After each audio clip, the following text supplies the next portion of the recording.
There are many things when building a landing page that are pretty, self-explanatory, pretty obvious. But one of the big things that I see all the time that's it's pretty easy to avoid, and it's not too.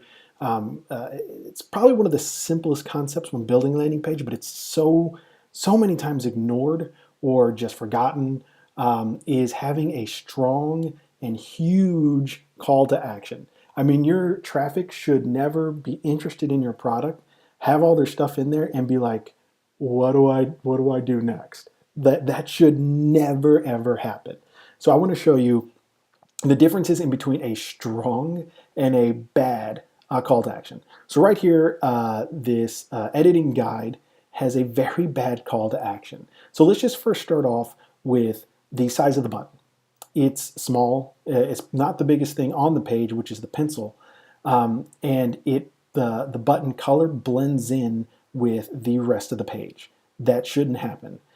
It should be a giant button, probably like neon green, pink, whatever. It needs to be the biggest thing, the most obvious thing on your landing page. You should be able to get up out of your chair, walk 5, 6 steps back, look at the computer and see the button. You might not be able to see the words, but in your head you're like, oh, there's the button I got to click to go to the next page, whatever this page does.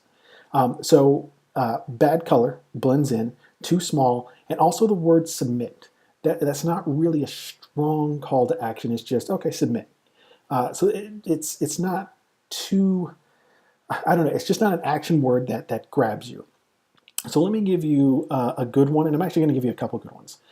So this one's a lot better. The button's definitely a lot better. It's the biggest thing on the landing page other than the iPad, but that's more kind of the aesthetics.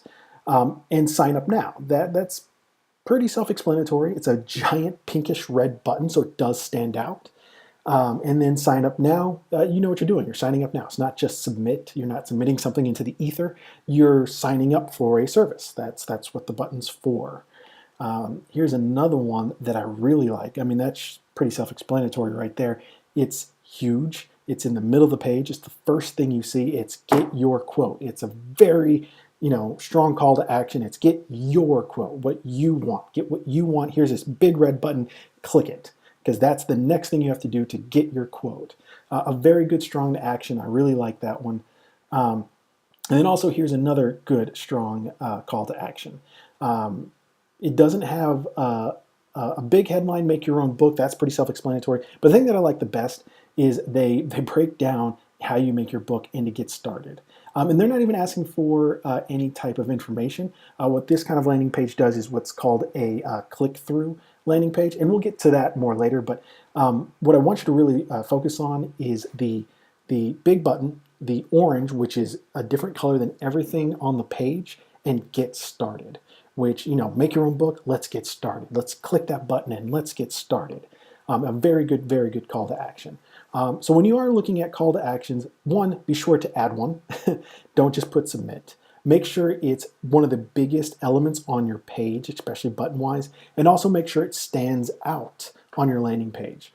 You want to get people looking there. They're going to read your headline no matter what.